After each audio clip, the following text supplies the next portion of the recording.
I'm excited to introduce Ambrose Law from Cardiff University. He's going to talk about sum systems. Okay, well, thank you very much for having me, and I would say good morning to some of you and good afternoon to the rest of you. So today I'm going to be talking about sum systems. So sum systems is a part of additive combinatorial number theory, which is a bunch of buzzwords which we won't worry about. So let's go on to actually what a sum system is. Now, a lot of areas in mathematics are born from a very simple but potent question. And indeed, for some systems, I feel that's the case here. So let's say we start with a set of numbers from 0 up to any other number consecutively. So in this case, we'll take the integers 0 to 23. The idea for a sum system is, can you take two sets, A1 and A2, such that if you take all elements amongst them and add them together, you actually generate the set from 0 up to 23, with each value occurring uniquely each. So, surprise, surprise, the answer is yes, you can. But just quickly, notation and ideas. What do we mean by set addition? Is simply what I've just defined.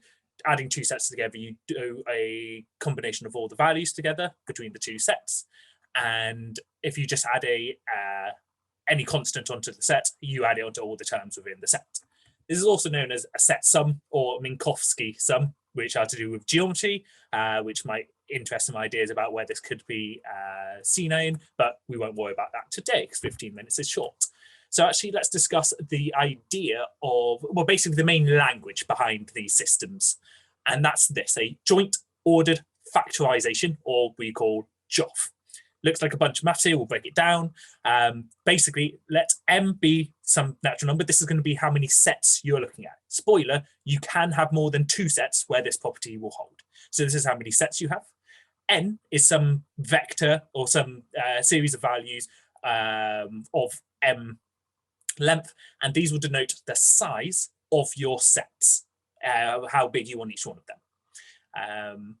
If you take the product across all of the sets, you will end up with the very last number plus 1.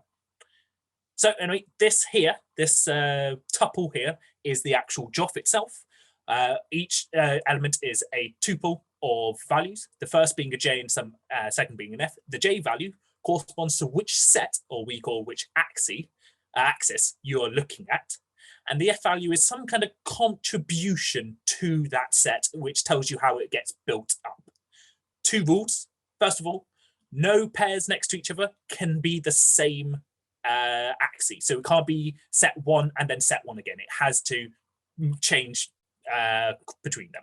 And secondly, if you were to take all the pairs that correspond to one particular set, say set 1, and you take the product of all of their F values, you'll end up here getting the size of the set, or i.e. the value in the n vector. All of this is far easier to see with an example, so let's actually have a look at one. Here we go, here's a sum set. The number 0, 1, 2, 3, 4, 5, and 0, 6, 12, 18. Now, looking at that by itself isn't very illuminating, doesn't really show us much. So there is a nice illustration that there's a bijection between that helps us see this. And that's with something called a principal reversible cuboid, which was something found by Euler and Shaw during some perfect square stuff, which some funky, fun recreational maths. But what that is simply a matrix or a tensor in higher dimensions where one row, the top row is going to be one set, and this first column is going to be the second set. And indeed, any element in this matrix is the sum of elements on the first row or first column. So indeed, 3, 12, 15. And here we can see all values from 0 up to 23 are generated each uniquely. Hurrah, that's exactly what a sum system is. But this is actually quite a boring case. The value 0 to 5 mod 6, basically. So, you know, it's not all that interesting. So let's actually spice it up a little bit. Oh, nope, just before I do, let's understand what it means as a JOF. So here is the JOF, okay? So first things to check is this 6 here tells us that set A1 should have 6 elements in it. 1, 2, 3, 4, 5, 6. And set 2 has 4. 1, 2, 3, 4. Hurrah! 6 times 4, 24. 23, add 1. All of our checks are coming too. Brilliant. So actually, what does this tell us? How do we actually build these sum systems from this JOF? Well, what this 1, 6 tells us is in the direction of the first axis, which we actually call the first row, we want to go along 6 consecutive numbers, 0, 1, 2, 3, 4, 5.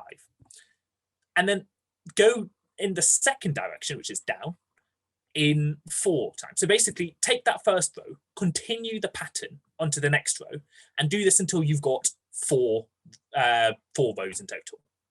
And that's basically what this JOF is telling us how to build these structures. But it's not very illuminating in such a simple case, so let's have a look at a more complicated version. For example, here. No longer is it all consecutive values. Here we've got 0, 1, 2, and then 6, 7, 8. So there's a gap, and indeed 0, 3, and then 12, 15. So there's another gap. And so clearly we can already see that the structures of these sets can start to become a little bit more intricate in how we can build them. Still generates the values from 0 up to 23, each uniquely, but now in a slightly more complicated way. So this is the JOF in this case. Again, 6 is still the size of A1 and 4 is the size of A2. But now, if we look at all the pairs that have the contribute to the first axis, so this pair here and this pair here, 3 times 2 is 6. Hurrah. 2 times 2 is 4. Hurrah. Everything's working out perfectly. And now what we can do is read a little bit more interestingly how this gets built. So this 1, 3 tells us start at this point and move along 3. Brilliant. But then we've done, so we've now moved down, so we have 2 rows here, continuing the pattern. 2 goes to 3, 4, 5. Next of all, we want to go along twice. So basically take all of this and move it along 1, continuing the pattern. So this 5 goes 6, 7, 8, 9, 10, 11. And then lastly, in the second direction or down, take everything there and basically copy it again, shifting it along here. And indeed, you can see that everything in this bottom 2 rows is this first 2 rows added 12, which we might see is 2 times 2 times 3. And everything in this little section here, so actually I say these build rectangles. So everything in this little rectangle, this 6, 7, 8, 9, 10, 11, is these rectangles added 6, which is indeed 3 times 2. And in this little bit here, 3, 4, 5, is everything in the first row add 3. So we can already get a sense and start seeing actually how this JOF actually details and encodes the information within these to build these sets. So next of all, and lastly, let's have a look at 3 dimensions. So now 3 dimensions in the matrix simply refers to 3 axes, where this is the first axis, the first row. Second set, is the second axis here, first column. And then we go in. And so this 0, 6 corresponding to just the first value of the second splice of the matrix is going to be what contributes to the third set. Still, anything here, it can be formed by a sum of 3 values. And so here, 12, 2, and 6. And some of you combinatorists might think, hey, that kind of looks like a walk-in lattice space. And you'll be correct, but we can't talk about that today because 15 minutes is too short. So here is a JOF. This JOF now details this matrix. And so this tells us to go along 2, then go down 3, then go in the page. So there's 2 slices in total, then copy all of that over again. So there's 2 sections here. And indeed, here we go. Those are the block structures. Brilliant. So how can we, going from a JOF to a matrix to then get these sets is a little bit clunky, and we often want to cut out the middle person so that we can just jump straight to some kind of these sets from these JOFs, because I don't want to be drawing this out every single time. Before we get to that, I'm forgetting my slide orders. Here are some examples of other JOFs you can have and other sets that make. They don't have to be in the same sizes or similar. Like this is just a 12 set and a 2 sets. Here, you don't even need to start going in the first direction. You can go start in the second axis and then go into the next one and so on. So you can play about with how you build them, which adds a lot of combinatorics of how many can be basically associated to these sets. And indeed, look here, 4 sets. Hurrah! I'm not drawing a 4-dimensional tensor. That thing's a mess. So to actually describe and be able to explain some of the maths here, let's look at some of the notations we use in the constructions. First of all, so we have a nice given JOF. We have this curly LJ set. What we can do with a JOF is label the positions from 1 up to L in there. And this curly LJ set is simply saying all the positions that correspond to axis J. So It could be the set of where all the pairs in the joff that correspond to the first axis is, or the second, and so on. And second of all, there is this F product, which is say at a given point in your joff, multiply all the F values below it and not including. So at this position L, let's say it's 3, you want to take the product of F1 and F2, but not including F3. And I did hint at that earlier when I was talking about how we shifted things along by some product of the joff. Ooh, foreshadow. So next of all, and one of the main ideas here is this idea of an arithmetic progression. We've all seen this in probably undergrads and such like that, but maybe in a different context.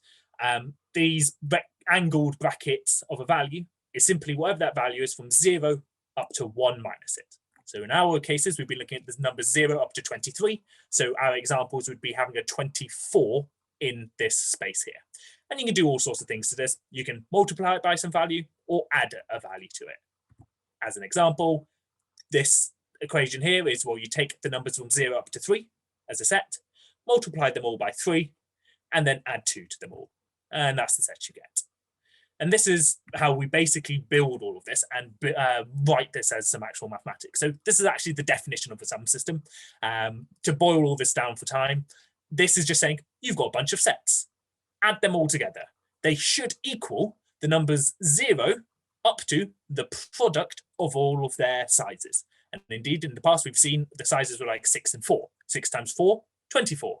So this should be when you add the two sets together, you should get 0 up to 23. Hurrah! And that's just the formal definition of a sum system, because I should put that in here because that's what I'm talking about. But here is the construction theorem, actually how you build this stuff. So for any particular set, what you can do is look at all the times it appears in the joff. You'll get some kind of product, which is sort of like all the size before it, all the products of all the F values before it, and then a certain amount that you build into it to add it in together. So it's hard to see the kind of stuff conceptually. I can't when I look at this kind of mathematics. So let's use an example because they save me and help me understand what on earth's going on. So here's the three-dimensional case that we've been looking at. Here's the job from earlier, the sizes of each of the sets, and the curly L set. So curly L1 is saying us position 1 and position 4 correspond to the first set, 1 and 1. Super. And in position 2 corresponds to the second set, and position 3 corresponds to the third set. So look at A1. We want to take each of these positions and apply it onto this and sum them up. So put 1 and 4 into this, and we get this here. Well, so the 2's here correspond to what their F values are, which are the 2 and the 2. And so F1 is the product of all the F values before the first term, which in this case is nothing, so it's an empty product, so it's just about number 1. And F4 is all the F products before the last term, 2, 3, and 2. That's 12. So evaluating this, we get 1 times this set and 12 times this set.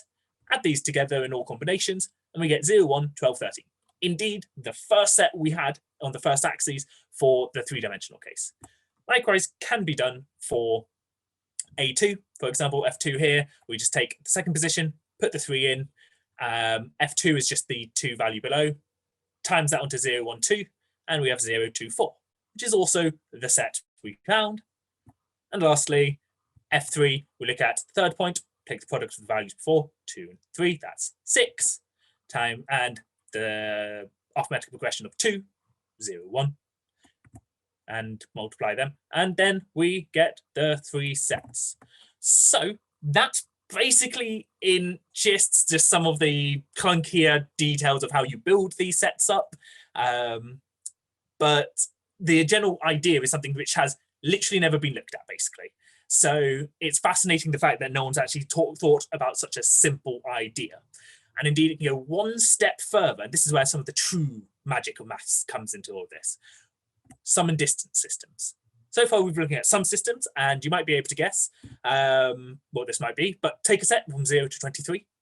Can we find 2 sets, A1 and A2, such that if we take all the elements and all combinations between the 2 sets and add and take them away, we can make the numbers from 0 to 23.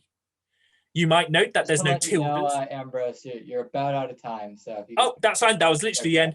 These are much more funky. are much more cool. And in fact, you can do them. Hurrah. These are the references. Thank you. Any questions? Oh, well, thank you. Let's thank the speaker first. That was an excellent talk. I know there's one question in there from Galen, and another question from Galen, so you can ask it Let's have a look. first if you'd like to. Okay. Oh, go on, Galen. Yeah. Yeah, I was just gonna say, so these JOFs, should I be thinking of them as like a way to encode high dimensional tensors in a way that's sort of more friendly? There is a bijection between a JOF and these really funky tensors called principal reversible tensors, but it's effectively just they have really nice structures in the way that you want them to look like. It's not like they're diagonals or anything like that, but in the context of what we're looking at, they have some really lovely symmetry, amazing symmetry, my word, the best symmetry I've seen. And they also have these nice addition properties and other such. So yes, they're nicely behaved.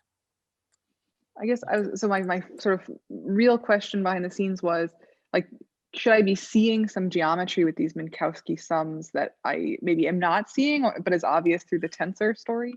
Yes, so in how these can be, yeah, there is some geometry to be had and understood until once you look at some lattice spaces. I'm much more looking at some other combinatorics and ideas within this than that geometry, but it's certainly something down the line to look at. And they have a lot of very, very interesting properties, especially when you compare some and have a look between them, which geometry plays a nice role in. And there's some certainly great circles which appear in all of this kind of stuff, which is strange. So yes. It looks like I have a question from Jonathan. Do you want to say it out loud? Yeah. So in the sum and distance version, you're going to get negatives, right? Do those play in an interesting way? Yes, indeed. And what we actually find, I won't talk on this because the name of time's over, but basically we get the set from 0 up to 23 in our examples we've been using, except they're all then shifted by 23 over 2. So you basically take half of the largest and shift it over, and you have a symmetric set around 0 of these values. So you don't actually get 0 to 23. That was a lie. You get a slightly shifted set of it. Yes. Cool. Thank you.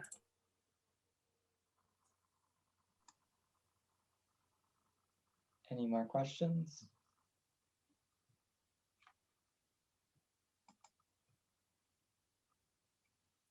Fantastic. Thank you very much for having me. Yeah, let's thank the speaker again.